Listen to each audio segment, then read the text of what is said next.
दक्कनी जबान की अपनी एक अलग पहचान है। दक्कनी जबान में भी अदब और तहजीब के बेशबहा खजाने मौजूद हैं। दक्कनी लबो लहजा मुनफरिद होता है। एक बार जब कोई दक्कनी जबान को सुनता है तो दिल चाहता है कि उसे बार बार सुने।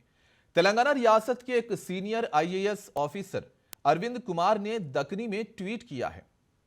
स्पेशल चीफ सेक्रेटरी महकमे बलदी नज़्मो नस्क ने एक शेर और उसके बच्चे के बीच दक्कनी में मुकालमे को कुछ इस अंदाज में पेश किया है कि शेर का बच्चा अपने बाप से दक्कनी में पूछ रहा है, अजी अब्बा इत्ती रोशनी काई को है, जिस पर शेर जवाब देता है, वो नामपल्ली है बेटा, नुमाइश लगा उधर।